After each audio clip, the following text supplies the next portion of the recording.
Ladies and gentlemen, hello and welcome back once again to the briefing room. My name is Eric Cavanaugh. I will be your moderator for today's event, which is going to tackle one of the most stubborn and unwieldy issues that has faced the entire world of information management for quite some time, really ever since different groups tried to agree on definitions of key terms in their information systems. We're going to talk about data governance. And the topic in particular, I love the title, All Together Now, a Successful Recipe for Data Governance. This is really exciting stuff. I'm very happy to have one of the more interesting companies I've come across in some time on the line today in Phasic Systems, and Geoffrey Malafsky, and one of the savviest analysts we have out there in the field, David Loshin. Those two are going to be talking about these topics here. And let's go ahead and start moving through some of the slides. So there is a slide about yours truly and enough about me. As many of you know, the briefing room was designed for the express purpose of helping you, the audience, get a very clear understanding of how these different enterprise technologies work. Because let's face it, if you have to rely on reading marketing brochures and website copy, you're going to have a hard time discerning between this technology and that technology. You really do need to get into the weeds sometimes to understand what separates a particular component from another, what separates a particular technology from another, and really when some of these things are appropriate and when they're not. So we designed this format to take a very different approach from any other webcast you'll see. One of the first rules is that the vendor and analyst do not coordinate before the show. That's because we're trying to capture the organic kind of conversation that occurs between a vendor in a particular space and an analyst who covers that space but has not been briefed in the terribly recent past on the technology. So we don't do the kind of song and dance that you'll get in other shows. And the result, I would argue, is a very useful forum. We get a lot of really good questions from the audience. That's a cue to you all out there to send in your questions at any time. We get great questions from our audience members, and we always get to just about every one we can. I don't think we miss very many at all, frankly. So we talk about a different topic every month. And the idea there is I want to give you guys in the audience as clear an apples-to-apples comparison as you can get in topics like analytics, for example, or integration or database. Now, the topic for this month is a little bit different. It's disruption. So we're talking about disruptive technologies. At first, we called it governance, and frankly, we didn't get much traction. We did get Phasic Systems, but some of the other bigger vendors who do governance for some reason weren't that interested, so we changed the topic to disruptive technologies, and now I'm pleased to say we're going to have some very interesting companies, one called GridGain next week, and then IBM for the first time will step into the briefing room on the 24th, so be sure to keep your eyes peeled for that one. So disruption, what does it mean? Well, if you look around, folks, there are so many movements taking place right now that are significantly disrupting the way business is done. And to me, that's really exciting stuff because now you can take a step back and radically change the manner in which you are managing information and get great business benefit from doing that. So hitherto, things like governance have been very, very difficult to pull off because, let's face it, people have their own personalities a lot of times invested in the work that they do. And if you start questioning them, if you start telling them, no, you're incorrect, well, that usually doesn't work too well when trying to get people to agree. So one of the more interesting things we'll hear about today is that Geoffrey Malafsky is a classic yes man. He has learned how to say yes to everybody and use that as a way of diffusing some of the sort of ego-driven maybe or other issues that can preclude agreement on significant definitions for information systems. So we're going to learn what that means. David Loshin, as I mentioned, is our analyst for today. Very pleased to have him back. He's done one before, so it's not his first. Now, Phasic Systems, as Geoffrey may tell you, he is actually a scientist. He was a scientist, and then he started doing some consulting work for the military, the Navy in particular, and they realized they had a rather interesting service offering, so they codified it and turned it into a tool. But he has a bit of a protocol and then a technology that leverages the protocol or that uses this certain process for dealing with some of the problems that companies have had with data governance, with agreeing on definitions of terms, which theoretically should be kind of easy, but just never is. So he's going to talk about that, and of course this NoSQL stuff is fascinating, not only SQL. And for those of you who did not see our report, hop online to databaserevolution.com for a very in-depth report we did on NoSQL technologies and what they mean. So there's a slide about Jeff. I'm going to go ahead and push his first slide. I'm going to hand the keys over to you, Geoffrey, and with that, the floor is yours. Just click on that slide anywhere and use the down arrow on your keyboard to move them forward. Go for it. Okay, well, thank you very much and welcome to everybody. We greatly appreciate you attending and spending some of your day with us. And we're sitting here greatly wondering what the heck David's going to ask us later on, since we don't have any idea. But as Eric introduced, we're all about data governance, but the title slide really tells it. We're about agility and flexibility across the data lifecycle. And we're going to explain a little bit more in depth about what the heck that really means. So a little bit about us. Everything you're seeing has been honed over a lot of years. There was a prior consulting company that I owned that Eric alluded to, where we were hired and we delved into these problems in great depth, but all the way across, from working from very high executives and dealing with their concerns and policy needs, all the way into reverse engineering data warehouses and answering the question why a lot of really smart people and a lot of talented people and a lot of money and a lot of time has yet failed to really solve the business problem of coming up with common aggregated corporate data so that you could have decision-making and reporting. So a little bit about us, just a very little bit. That's me, and that's what Eric alluded to, and some of our other people, some of who are here with us. And then it comes down to this first slide about our Agile Methods. And we always bring this up first because we have to ask the question, does your organization care about being agile? And that's not a facetious question because, believe it or not, there are organizations which, frankly, don't care. And in which case we say, well, it's a pleasure meeting you, and that's all we have to offer. So, but if you do care about being agile, then if we had to give you just that quick answer of how we do it that's different than everybody else and why we succeed, why most people just talk about it, it's really that first bullet under how. The epiphany came when we were doing all this work and we just realized, hey, you know, everyone's been tackling this problem using the same approaches. That's the problem. The problem is that this is such a complicated area that you have to deal with it as an entire life cycle view. That doesn't mean you have to reorganize your organization or buy new tools or do anything, but you have to understand that the data has to seamlessly flow back and forth with clear line of sight from all parts, from governance to the modeling to the ETL to the warehousing to the BI, and that has to be updatable on a daily basis.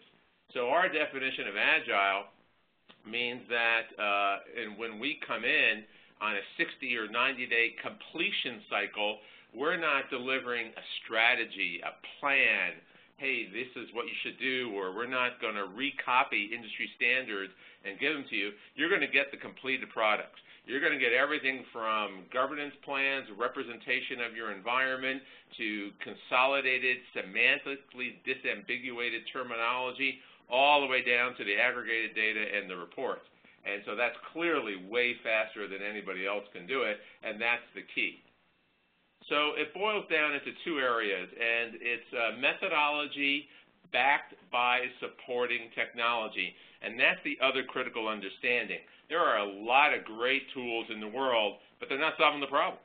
So your glossary manager really does add value to your organization, but it does not solve your governance and standardization problem. Your ETL tool does a great job, but it does not solve the problem of having consistent meaning across all your data sources and being able to adapt to changing business needs. So our DATASTAR discovery approach focuses on the agile governance and standards and design. It's very flexible. And then the data unifier is focused on agile warehousing and aggregation, and that is based on the corporate NoSQL approach, which we will explain in a little bit more detail. So as a customer testimonial, because you always need these things, I mean, are we just talking theory or has this really worked? We did this as we were building this up on all of the human resources data in the entire U.S. Navy. That's 1 million members. And then one of the things we usually do in the evening sessions of conferences is say, hey, we'll buy a drink for everybody in the room if they could show any data that's in worse condition than the Navy HR data. So it's spread out over 5 major warehouses. Within each individual warehouse, the data conflicts with itself, and that is true for about 30% of all the people, such that it really requires manual intervention on every biweekly pay cycle. And there's lots of reasons why that's gone around. So this retired admiral gave us this very nice testimonial. This is the business case that we want to get into. The status quo is shown at top, where you have these different parts of your organization all doing their own great work with supporting tools, et cetera, but look at the timeline that is required there. That timeline is too long and is not justified in today's world. That is clearly not agile. The other issue is that we spent the time to really investigate what were the bottlenecks, really what was holding these people back, and that is denoted by those red circles. Overcoming those bottlenecks is what we do, and that leads to the bottom side, where you really do have this agile end-to-end capability, where, as it shows in the bottom, you're getting all those products. Again, we're not talking about strategy. We're not talking about how you can organize yourself in order to, in the future, do something. Those are the actual products you get. That's critical. And if you notice, those products cross-cut around the entire data lifecycle. So what are those hurdles? Really, what are the major ones? So these shouldn't come as any great surprise, like particularly the first one, group rivalry. But there's real issues why that occurs. And those issues are kind of standard human nature and organizational ones. Nobody wants to lose control of their project. Nobody wants to lose funding. And even though it may or may not be voiced overtly, there's a real fear of loss of jobs. No, this is kind of a classic issue of operational efficiencies. If you make it too efficient, people aren't going to be needed.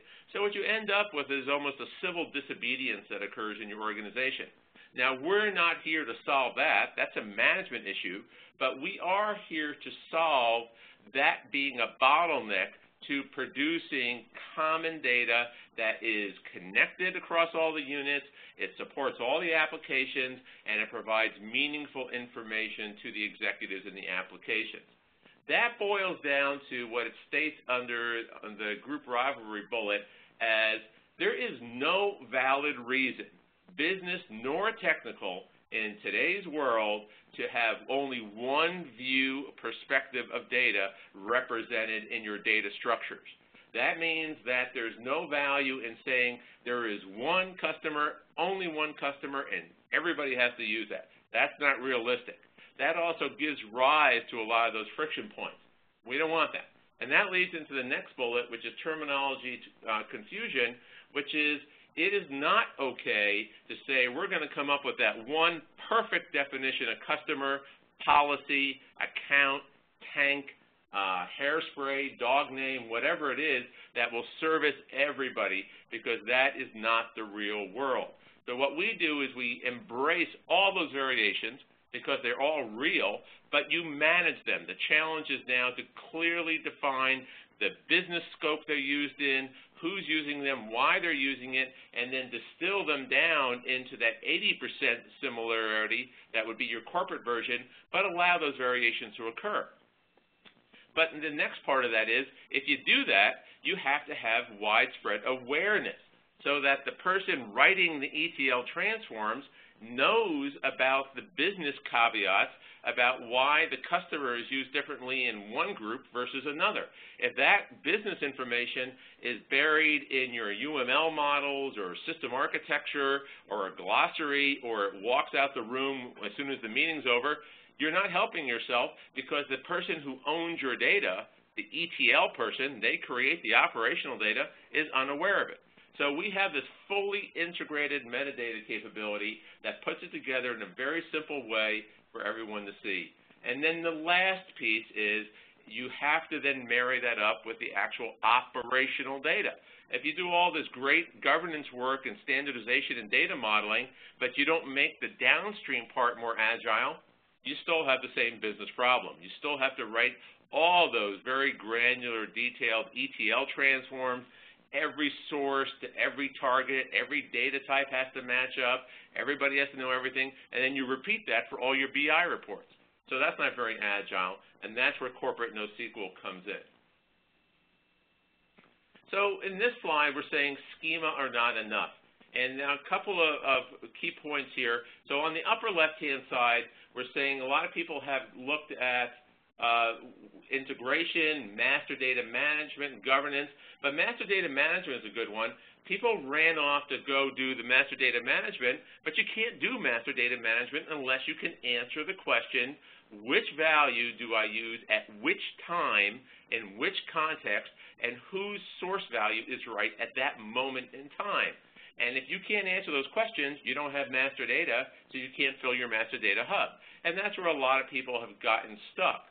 And over on the right-hand side, if you bring in SAP or IBM or Oracle, those tend to have predefined semantics in their data models, and those are defined. You're not changing those. So a lot of people who have SAP ERP systems, like we're even been told, part number, the simplest data element you could have in ERP, is confounding them to come up with a corporate report because part number is used differently. And what we're showcasing here is giving credence to Dave Loshin, is that he actually published this as an example for customer in 2008, and then he has updated that since. And that's a very good example. From our view, it boils down to the last statement on this slide, which is, we're going to make a bold statement here, so hopefully people don't throw virtual things at Eric, but there's no such thing as a single version of the truth. That is an absolute myth. And we don't know who started it. We don't know how it got promulgated. But everything is business context specific. So the attributes you wrap around a customer may mean something to sales, which is different to the CFO, which is different than to the collection agency, which is different to field service. And that just propagates through everything, every term you can possibly think of. So here what we do is on the left-hand side, you're seeing kind of the status quo where information is transferred in documents, even within one group, and that leads to a lot of loss of information. So in our fully integrated metadata approach, we even call it stealth cooperation. We have the same information being easily captured and showcased across the organization. So the person doing ETL can look at any moment in time and see free text rules associated with every data element for every data table or XML schema element and know why they're different and how to use them. And it boils down to this. This is our meta model. So you have to guide people. Somehow you have to come to the heart and soul of how do these terms differ and why they differ. In our experience, these large top-down enterprise architecture, business process modeling approaches just don't get the information you need. They take a lot of time. They're very costly. And the bottoms-up one, where you get everybody in a room and you go, well, how do you use customer and how do you use it, and et cetera, that doesn't really get you very far either. So what we did is we did our homework. We came up with a meta model based upon standards and peer-reviewed research on very intuitive concepts, organizations, processes, technologies. This is our CORES meta model, and CORES simply stands for knowledge, ontologies, rules, and semantics, putting it all together in one easy place. And as you see, everything is kind of laid out and defined. So what you do here in practice, and we've actually been able to do this in like 30 minutes in a room full of people, is fill in instance lists. Never ever ask an open-ended question. Simply say, hey, these are the baseline processes that your organization does, and this is how a customer might be used here, but how is it different for you? And that's a gap analysis. That's how executives think and talk. So we treat everybody in your organization like an executive. Then the other part is we have all this information in our web-based collaboration tool. So if you see the lines there, if you wanted to define the inputs and the outputs and the controls and the mechanisms, it's simply point and click. We have all the data models in the system. We have glossaries. We have governance rules. You simply can just point and click and make those associations. Let's give a specific example and it's around real estate. This is a real example. It's an open source example. We like it because it is a real example with real data models, data, etc., but also because I think we naively thought real estate listings were simple, and there's also a couple major industry standards. So here in this slide, we're showing 2 of the 5 data models. And on the right-hand one for NKY, we circle the element basement, which is in the table house listing, and now we want to merge this data. But if you look at the home seekers data model, there's no data element that even remotely resembles basement. But there is basement data there. So now we have to do a deep investigation. Where is the data? Why is it there? You have to do it for governance. You have to do it for data modeling, you have to do it for ETL, you have to do it for BI, and you're going to have to do it all over again if you acquire another source or another company. But that's only the half of the problem. The bigger part of the problem is shown in this next slide, and I call your attention to the lot dimensions column. That name would imply some sort of numeric data. But look at the type of data that's there. You have 11 acres, you have you have 45 by 115, and you even have a single period down there at the bottom. Can you assume that any of this data is bad? No. For all you know, your top-selling real estate agent uses that period to denote something very important.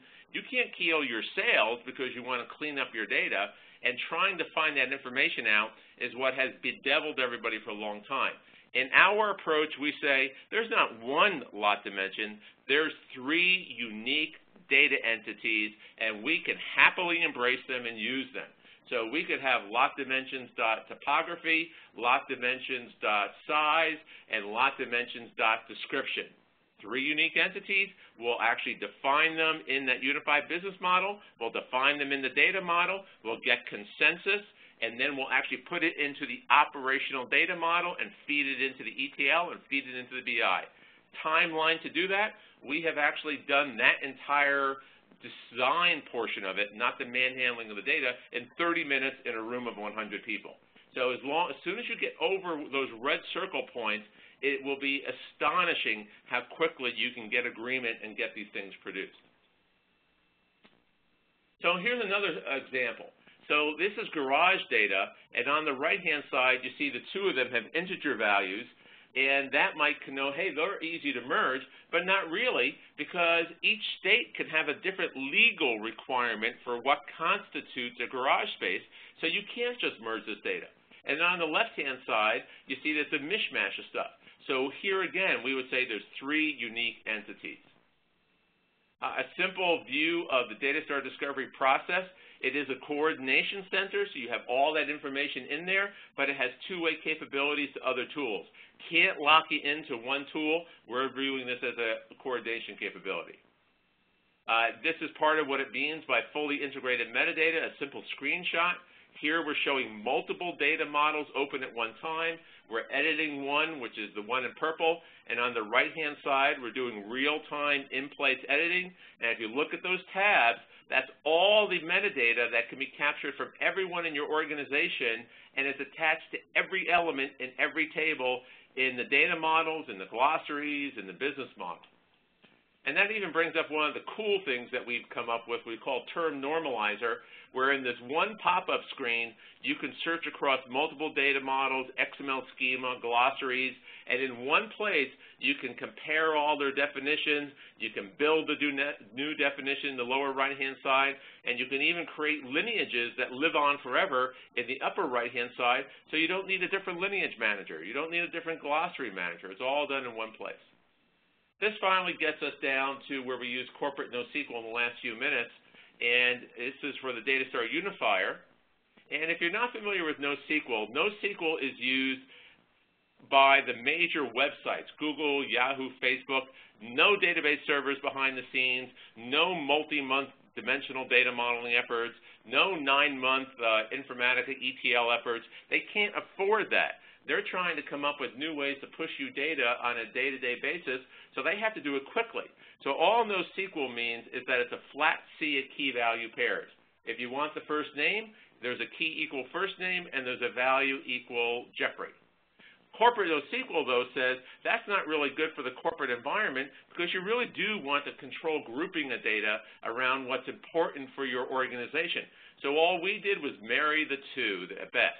This is the real-world example of the position data model that we built to handle all the job-related data for the Navy.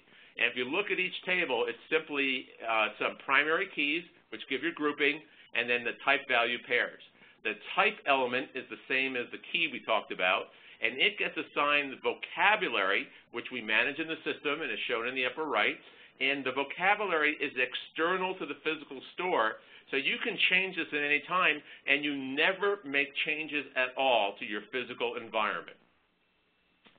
Some data on how quickly it works. Like all NoSQL, you pick up a speed of about 10,000 on the hardware because there's no database joins ever.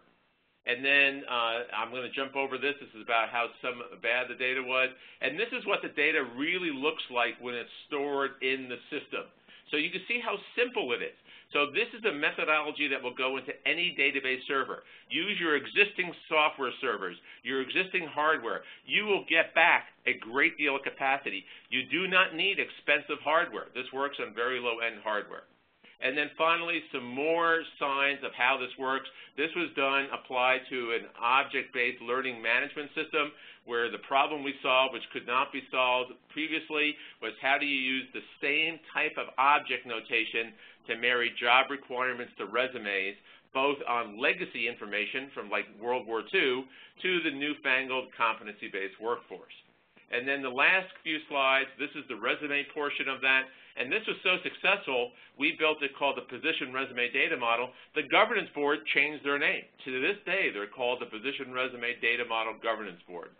And then a little bit more, the last slide is of the vocabulary, showing we can easily handle as many variations of business context as so desired. So I will stop there and hand it back to Eric. Okay, good. And I will just thank folks for the questions they've sent in already. We already have quite a few good ones. And I will hand it over, and let me give the keys to David Loshin. And David, you can just jump through your slides at leisure, and the floor is yours. Okay, great. Well, this was interesting, and some disclosure in that I had the pleasure of hearing Jeff do a briefing a couple of months ago at the Enterprise Data World Conference, and I will say that each time I hear his talk, it gets clearer and clearer as to what the intent is, and it does reflect somewhat the approach that we, from our consulting framework, kind of take, which is that the objective of understanding how business policies map to the need for governance is all dependent and in relation to how business policies map to concepts and processes within the context of the way the business processes are actually executing. What that means is that ultimately we want to be able to take business policies and translate them into, or transform them down, or really boil out their business rules. So from the way that we, the approach that we take is to look at what's the organization's business goals, how are the business policies defined and specified, and sometimes they're very poorly specified, and sometimes they're very clearly directed by external directives such as regulations, compliance with laws, et cetera. What are the corresponding information policies, the embedded metadata within the information policies, the business rules, and the corresponding data rules? So from our perspective, operational governance integrates monitoring the conformance to the data rules, and then that will ultimately roll up into compliance with the business policies and the business goals. Now, here's the question that we often that we often face, which is that the metadata, from the perspective of the multiple applications and ultimately the multiple business processes, there's so many terms that are being used that are left undefined because everybody assumes that they know what they mean. And when you operate within a silo-oriented or a functional-oriented environment, that's fine. So, for example, and this is a real example. I was at a executive breakfast and had this conversation with people from the same company where I said, you know, we always have challenges in asking the question, what is a customer? And one guy at the table said, well, I work with sales, and a customer is someone who pays us for our products and our services. And a guy sitting 3 people down from him said, well, I work for the same company, and I'm in support. And they were a software company, and we often give out evaluation licenses that come with 30 days worth of support. So from our perspective, a customer is someone who has a license for the use of our product. And now I've seen this before. We actually had another customer a number of years ago where same situation. They had sales, they had support. They had variations on what they meant by customer, and you could talk to 5 different people, 5 senior vice presidents in the organization. Each one of them had a different definition of what customer was. They had potentially conflicting definitions. Underlying those meanings were different representations in different systems. So when it boils down to this, when you look at the different silos or the different functions within the organization, finance, sales, marketing, customer services, human resources, legal, compliance, inventory, stock, all these logistics, all these different groups had some slightly different definition of customer, and that raises the question as to, that Jeff raised, which is there ever a single version of the truth? And we've actually come to the same conclusion that Jeff has come to, which is there are multiple versions of truth depending on who you are and where you're standing and where you're looking. So you can try to boil down the data from a general standpoint into a single representation of what you think it represents that one thing. However, whether you're actually creating truth or fabricating some additional and now an inconsistent version of what you think is the truth that differs from what everybody else thinks, that may be the case. Now, instead, the approach, which again is I find it agreeable to what Jeff was saying, is to build it from the bottom up by looking at understanding what the shared concepts are from a semantic perspective, and look at what the variances and the differences and the similarities are, so you can attempt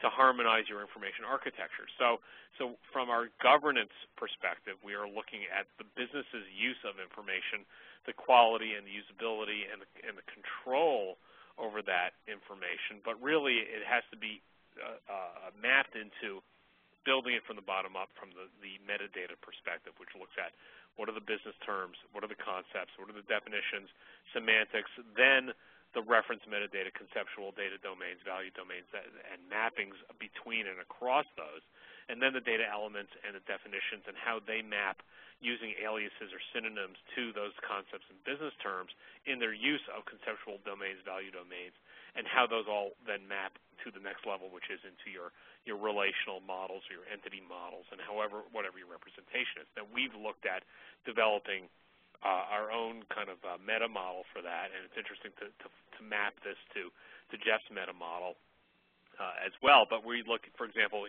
business terms. A business term can be used with with many definitions, and those map to different entities. So I can say there's a thing called a customer, and a customer is in one context is somebody who gave us some money, and in another context, a customer is somebody who gets support.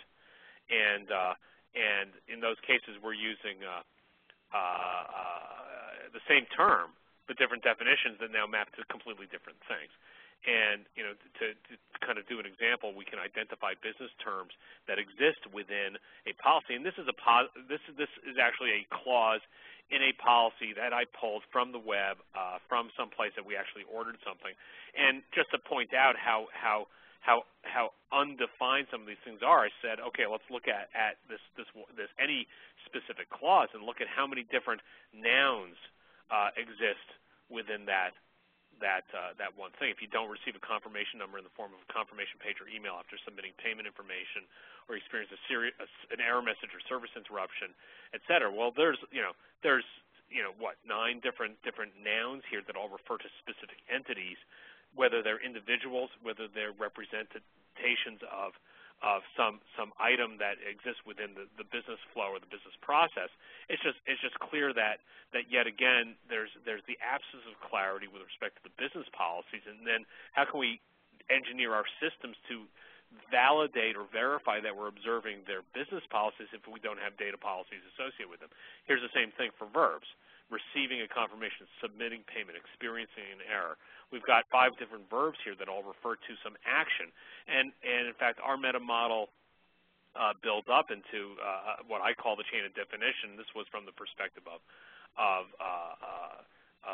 governance, where we want to be able to map any business policy into its identified business terms, how they're used, how they're defined, whether they map to an entity, a characteristic of an entity, or an action that an entity takes, and then how those, the lineage that maps those into either a process or a data domain or a container or a data element, associated conceptual domains and value domains.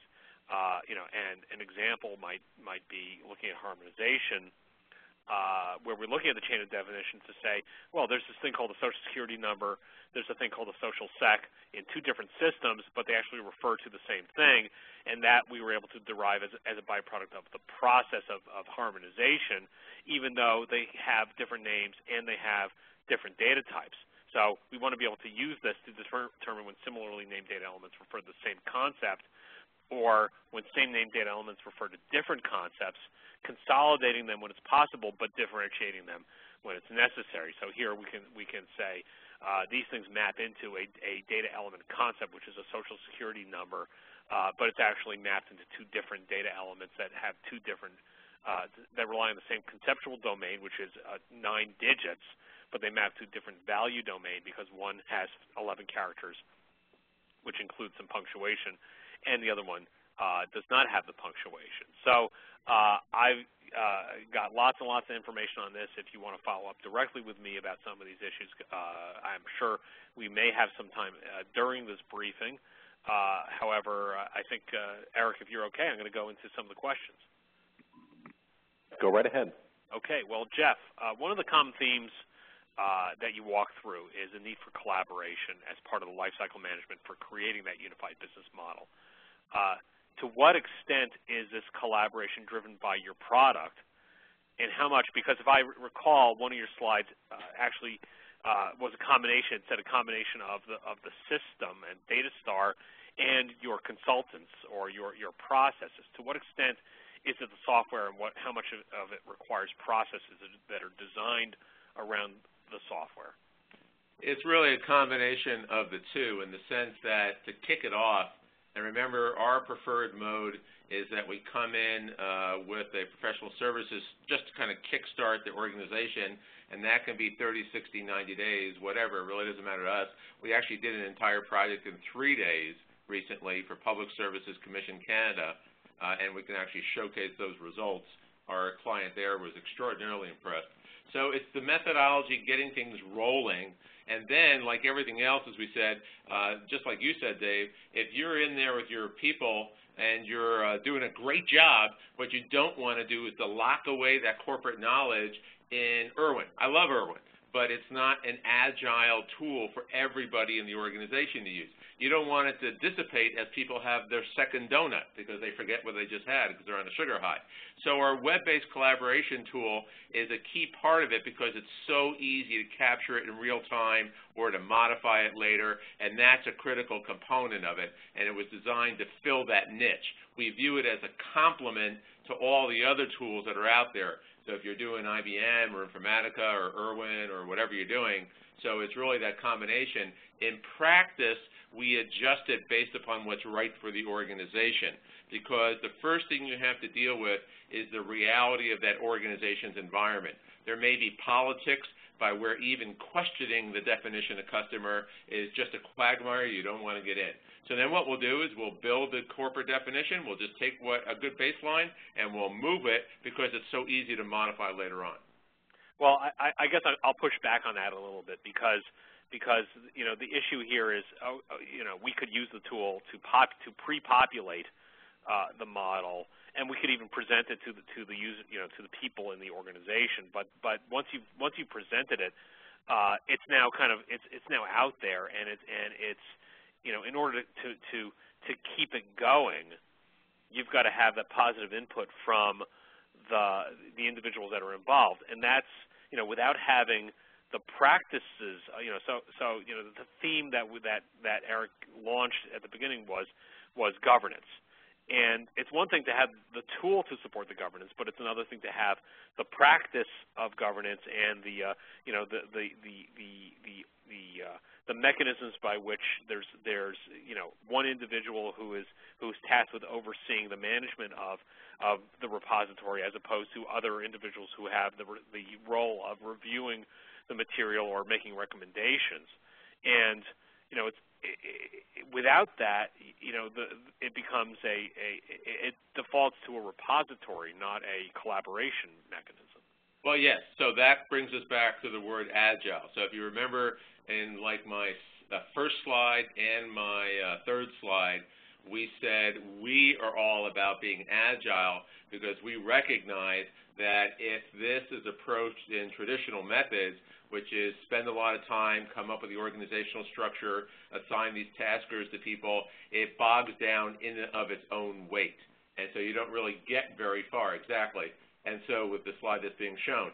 So a key part of what we're doing, our methodology, again, supported by the tool, is that agility, is showing that you can get an awful lot done, you can baseline it, you can come to decisions, and then it doesn't have to get stuck in the mud. It does not need your meetings to come together. And part of what we have done with our approach is to recognize you don't need any new meetings. Everybody already meets enough. The issue is those meetings tend not to be highly efficient in producing product.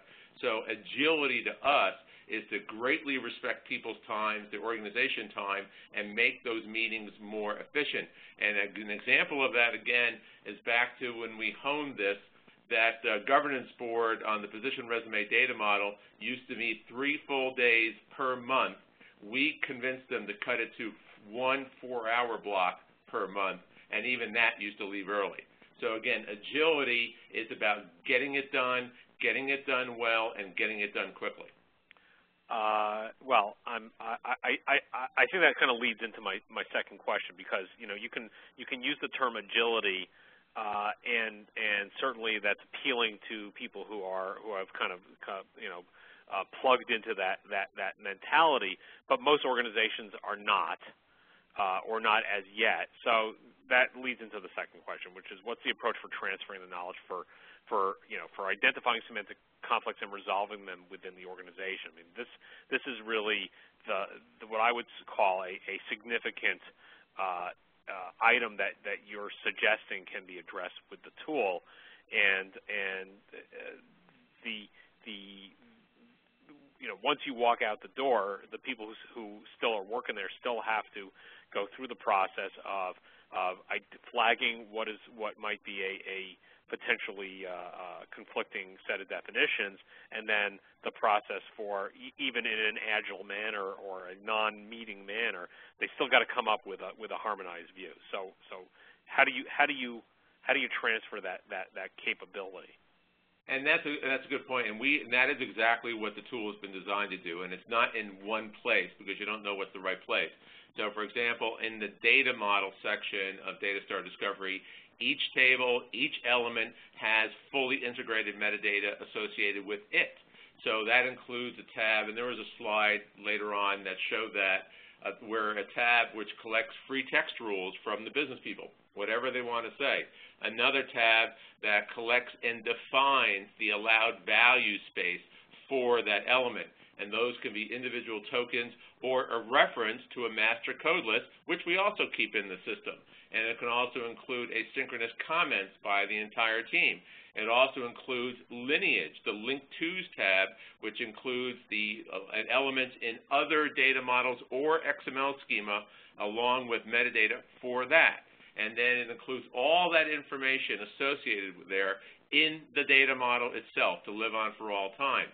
Similarly, the unified business model, by working within that CORS meta model, makes it very easy and quick to see the relationships amongst things. So that's how some people are using it. We even have some people using that unified business model as now a system asset management capability so that they can weave together stakeholders, policies, data flows, interfaces, and system requirements because it's already pre-built into there, and you have that. So, and in terms of the semantics, that shows up both within the definition of each element or multiple variations of the element, the vocabulary which is assigned potentially to every element, and that same information which can be on any individual function as a data input, output, control, or mechanism within the unified business model. Okay, so again, to push back a little bit on that, how do I find that if I don't know what I'm looking for? Well, so let me clarify that question, because this actually came up in a conversation I had with some other folks the other day, which was that they were very proud of having entered some significant amount of metadata into some metadata repository, and I said, well what they had actually done was enumerated all their data elements and what they what their definitions were. But I said, how do you find all the data elements that refer to somebody's last name? Okay, and that's exactly right. So make that very clear. We're all about the semantics and showing those relationships. So within the data model section, there's a bunch of analytic functions that support that. One of the simplest ones is a search across any number of data models, and that search can be based upon any metadata, titles, data types, user-based attributes, whatever you want it to be. And so you can search and you come back with a color-coded hit list that is presented to show that. We also have the term normalizer, which we showed up in that pop-up, which specifically addresses that issue. And then all of these are also available for searching XML schema.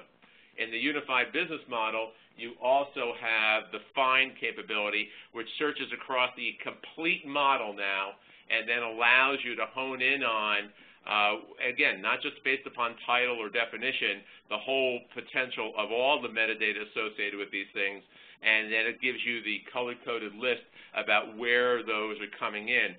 And we didn't have time to go into it, but within the unified business model, you don't have to just think data. So part of solving semantics is getting people's heads out of databases. So we also allow, we don't force you to now, you could define a data flow based upon information entities. So you don't even have to go down to discrete data elements. And then if you did that, we can auto-generate a dimensional data model or a corporate NoSQL data model from those information entities. So all of that is there because, yes, we know the lessons learned from these quote repositories, which become dumping grounds. So again, when we talk Agile, that's why we hit this on the head all the time. Our definition of Agile, what we hold ourselves to, is we're getting it done, and we're getting high visibility, and we're getting it to be useful in a very rapid fashion.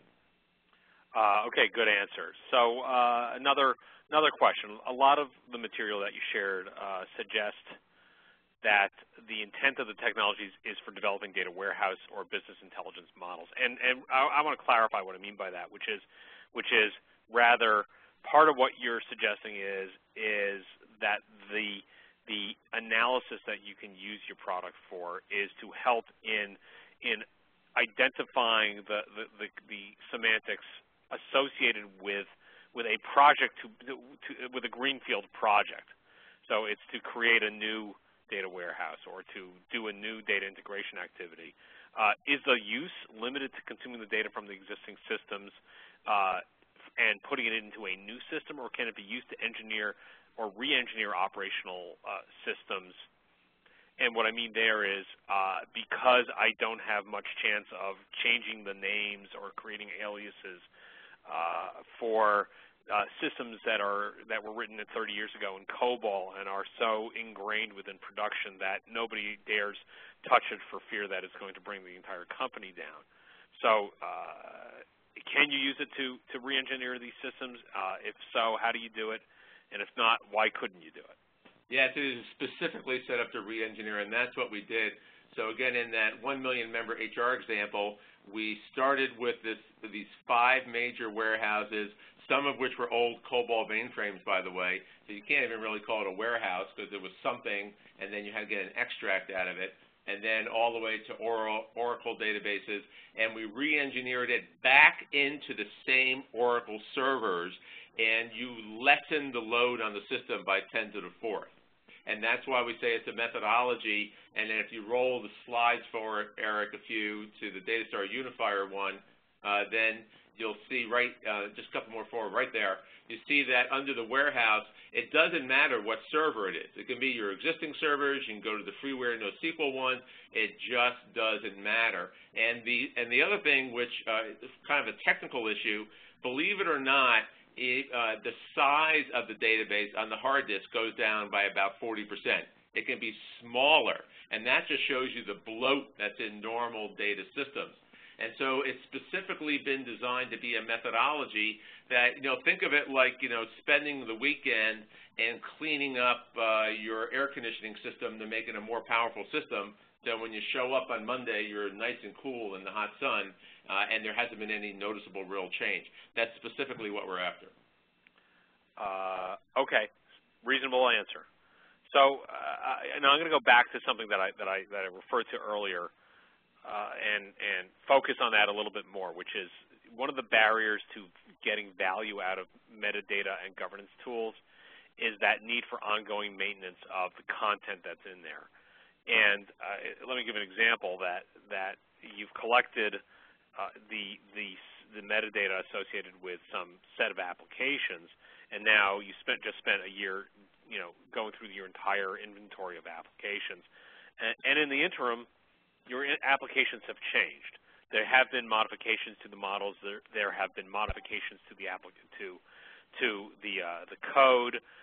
There may be some new business rules. And in most of these organizations, they're willing and they understand that they want to put in the effort to collect the metadata and put it into some system. But there's a continuous need for investment of time and energy to make sure that any time a modification is made to the system, that's updated in the metadata framework. So how can your product be used to facilitate that ongoing management and assurance of the consistency of the metadata and the business terminology? Then the answer is that's another component of what we define to be Agile. If, Eric, you want to just scroll forward a little bit to get to one of the examples of Corporate NoSQL, I think like slide 31, then this is one of the specific reasons we developed Corporate NoSQL, because that was if you go ahead a couple more slides, then that one right there. And then lots of people do that. They build the big monolithic data warehouse. They come up with the perfect canonical data model. They come up with the perfect logical model, the perfect physical model, and before they even turn it on, it's obsolete and something has changed. You have to get ahead of that game.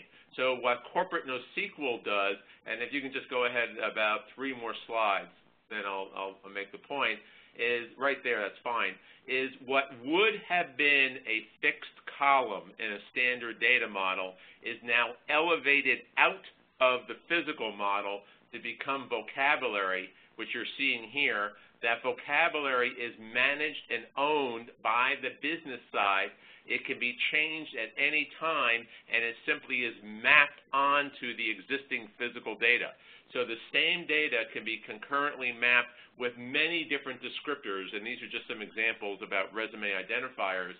And therefore, and this is the example we did, we actually did an example with that governance board where we had them make a decision on changes in the semantics of their business environment, sent them out to lunch, and when they came back, the warehouse was changed to incorporate that and servicing the data.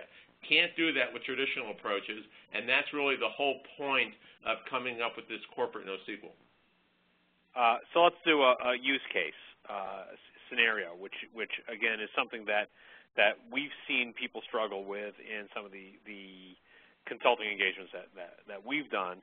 Let's say I'm a data consumer, I'm a business analyst, and in fact, one of our clients right now is struggling with this to beat the band because their data warehouse is so huge, and they have no metadata really associated with it. So how do I use your product to clarify the definitions and the lineage of the business terms that are presented to me, say, as part of a report? So I'm not talking about the data element as stored in a database. I'm talking about the conceptual data element that exists only as the result of some query or the result of some generated report.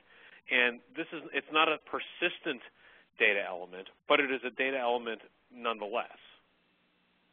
So what we do, and we have been doing that right now with folks, again, a lot depends upon what's best for the organization. We would advocate that within the unified business model, we would quickly create a combination of organization, process, technology that would showcase how that's being used. Then we would build a, quote, data model, and in our vernacular, the data model can be anything, conceptual, logical, physical, doesn't matter. And so we would actually create a conceptual model, if you would, in the system to clearly capture what that entity is meaning to those people and have it documented. Round trip time to do that, in our experience, is a few hours total. Well, folks, we have burned through a whole lot of time here, so I'm going to go ahead and start jumping in with some questions from the audience, and we'll go a little bit long as long as, Jeff, you can stick on the line, because we do have some really good questions. So let me just start from one of the first ones we got here. Have you ever included social media or enterprise social media to improve communications around the models? Have you used social media yet to help with some of this stuff, Jeff? Not within the tool itself, because we thought, that would just make us too nerdy and too geeky, that we're trying to add all the functions in the world into one product. But within our own environment, we use that quite a lot. So it's a mixture of capability. So we use the new version of Groove quite extensively. We use chatting quite extensively. Within the tool itself, you can have asynchronous comments captured on every individual entity, not on the global object, like not the entire data model, but each element you can keep a running asynchronous comments capability there, and then for the obvious reason. Yeah, right. And, just here's a question from me, and I'll get to some more from the audience here in just a second. It seems to me that what you're talking about here with corporate NoSQL and being able to preserve the changes made over time, I mean, that, to me at least, sounds like the holy grail for data governance, right? Right, and then again, that gets back to something David just said, is I would make the case that data governance is struggling the same reason data integration struggles, the same reason BI struggles, is because as long as you're relying on these rigid approaches, which were, let's face it, dimensional data models were never intended for enterprise scale, right? That's a departmental scope. So they just don't scale up because there is changeability. Then that is what corporate NoSQL solves. Yeah, that's really interesting stuff. So here's some more questions from the audience. One attendee wants to know, which data discovery approach or tool do you promote to validate some of the models that you build? We will happily make use of whatever you have. What we have done is, because the product is called DATASTAR Discovery, we have some basic discovery functions built into it. So under the data model tab, we didn't have time to show this, you can actually go into a live database server and you can do a schema validation against what the database holds and then what you think the authoritative data model is in the system. You can also do a value space conformance check. So those allowed values that we talked about capturing in the data model, you can actually now run a function which will go and check your live database and see for every table, every element, whether it conforms with what you have, as well as doing extracting the entire unique value space from the live database. So we have that. We're not trying to be a full-blown replacement for data profiling tools, but because it is called Discovery, we wanted to let you discover and manage those capabilities. Okay, good. And here's another really good specific question one of the attendees asks, or comments at least. Training a small group of technical folks on DATASTAR might take a few weeks, but training an entire organization could take many months. What timelines have you seen for training people? We have found that when we go in, people go, oh my God, this is new, we're going to need a month of training. 2 hours later, they tell us we got it, go away. That's a good thing to hear. Another specific question, are your metadata sharing solutions available via software as a service, or do you have to actually buy the product and implement on premises? No, they're actually available as SaaS right now, and so we're actually doing several projects with people, and we built in the capability in our SaaS offering to give different groups of people basically their own virtual domain. Think of it as virtualization within DATASTAR Discovery. So we can create a group, and what that means is you can operate within your group and only see your own members and only see your content, and nobody else can see your content, and that is available online right now. Okay, good. And here's another interesting comment. Maybe you could just talk about it for a second. And I just, as you know, I love this whole concept of saying yes to everybody and using that, A, as a way to diffuse any type of rivalries that might occur, but B, using it as a way to ascertain what someone does, how they view the world, and so forth. One of the attendees writes, when I've had clients struggle with a unique definition, I often tell them that an adjective can be their best friend. Can you just comment on that? And you're exactly correct. That is exactly the way to do it. In our experience, and again, everyone's experience is different, we find that why that is the right answer, it's difficult for the clientele to really ingest and understand that, because they may, and this is the problem with words and meanings.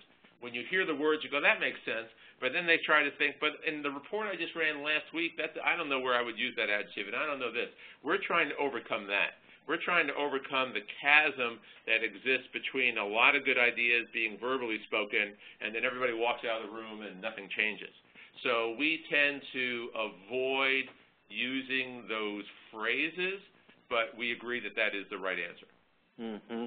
Well, semantics, and I've seen it in our own business, there are certain ways that I phrase things in order to send certain implications, because once you use a particular word, there are all kinds of connotations that go along with it, and if you are careful about how you word things, you can avoid a lot of problems.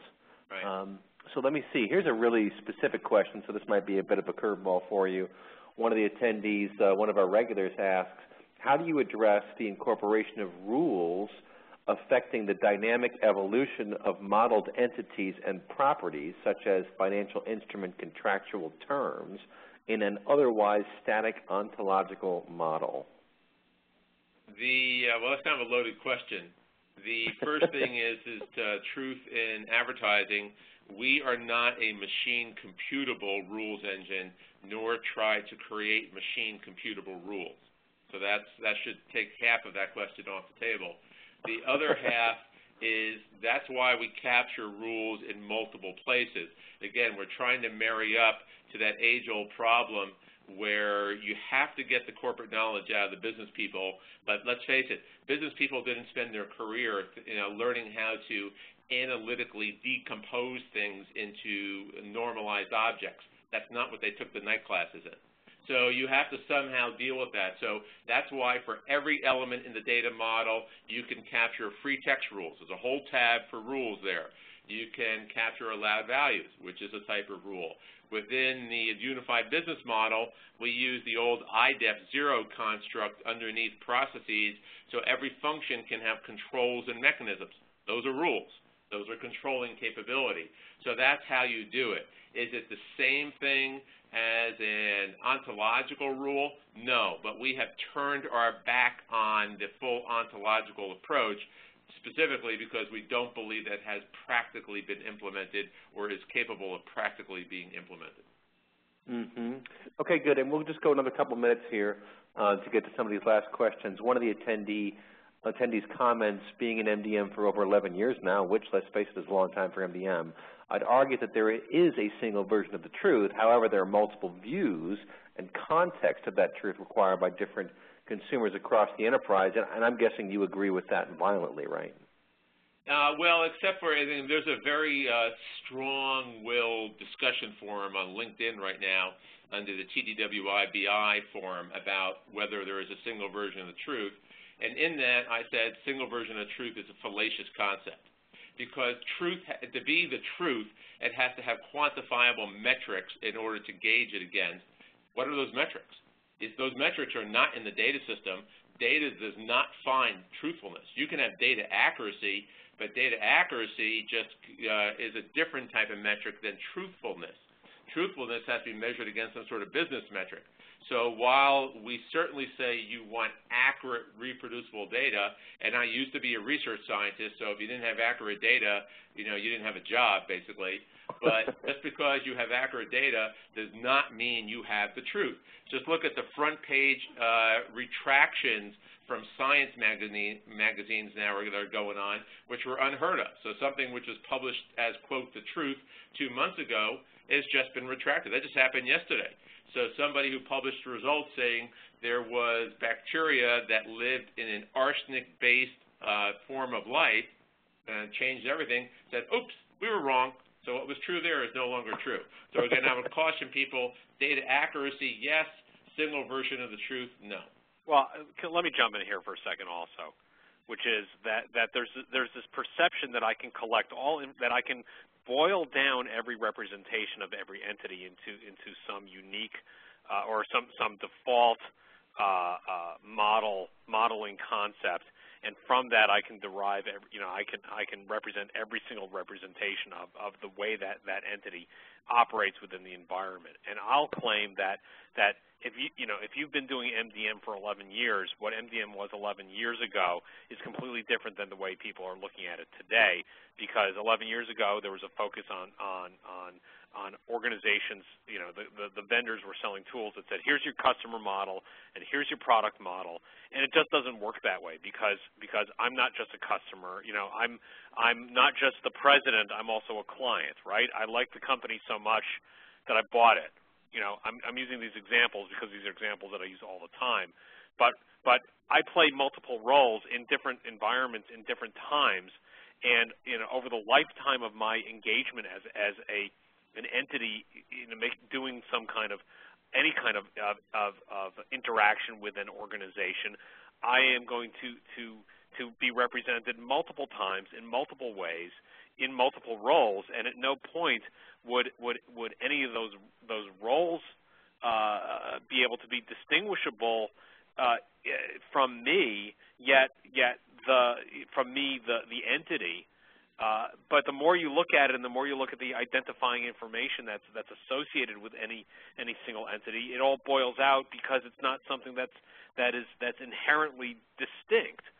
So the role that an individual plays as a customer and the role that an individual plays as an employee differentiate that individual in the way the business process is run. And that's exactly what I think that's the problem Jeff's seeking to address. And I think that's a problem that, there could be a claim that there are many successful MDM implementations, but, I remember reading a report from what's his name, Andy Haler, and Information Difference, saying that only 24% of individuals involved in master data management projects classified their project as a success, which, the corollary there is that 76% would classify their MDM projects as not a success. Mm-hmm.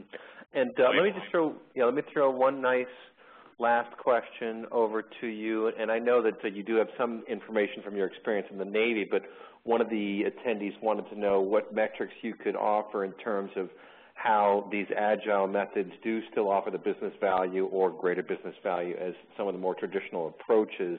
What are some of the anecdotal pieces of data you can give us, or other metrics in that regard, Jeff? The issue, unfortunately, in a lot of environments, you're dealing with an easy metric of success, in the sense that what exists today are very lengthy 12, 24-month projects, many millions of dollars, and at the end of those, very limited capabilities being added on. Remember, the goal of data management, the reason the CFO pays the bills, is not to have database servers, is to get good decision support, good reports, and prod the business where it needs to go. So after $10 million of consultants in 2 years, if you're not better off in that, then that's not a good metric.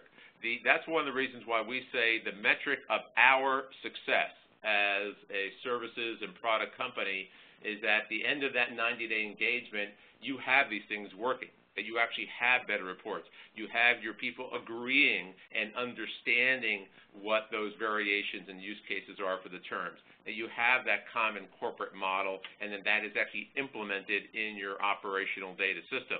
So that is the metric of success we're looking for. What we tend to shy away from, because it opens up too many bad places in an organization, is, well, couldn't I save money? Couldn't I shut down that application? That's not our place. We don't want to get involved in those nasty kind of discussions.